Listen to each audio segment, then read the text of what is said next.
Hi everyone, welcome to another edition of Food for the Journey with Deacon Lee Nguyen. You know, you can make an argument that everything in Jesus' public life, everything that he's done in front and with his disciples has really been a build-up or a setup, if you will, to this particular point in our church readings today.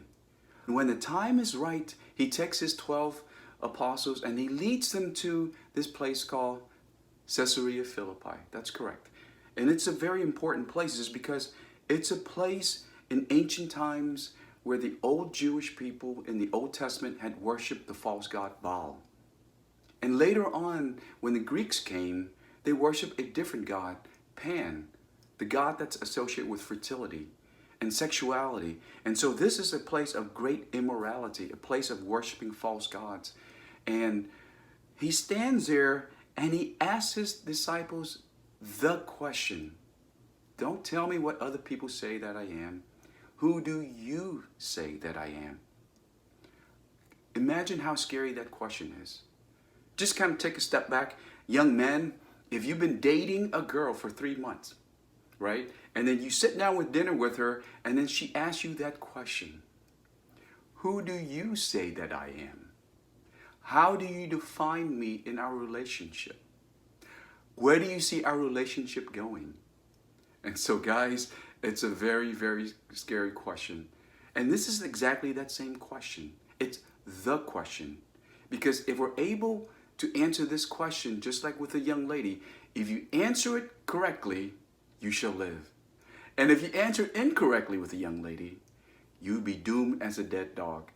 And so again, similar with Jesus, he stands there and asks that question, who do you say that I am? It is the question. It's because it's the mother of all questions and therefore the mother of all answers in our own life from beginning to end.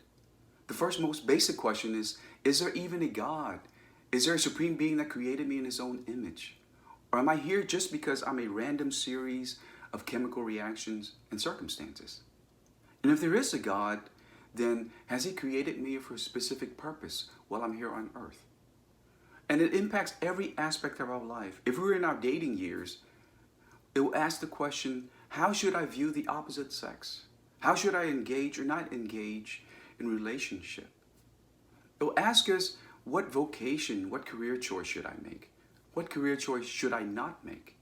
It will impact most basic things like how we spend our money and even how we vote.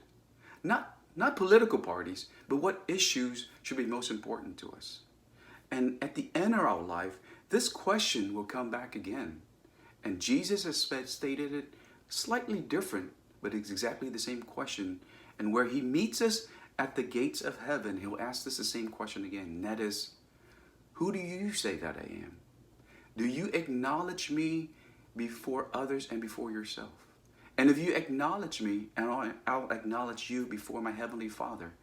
But if you deny me, if you don't really know who I am before yourself and before others, how can you expect me to acknowledge you?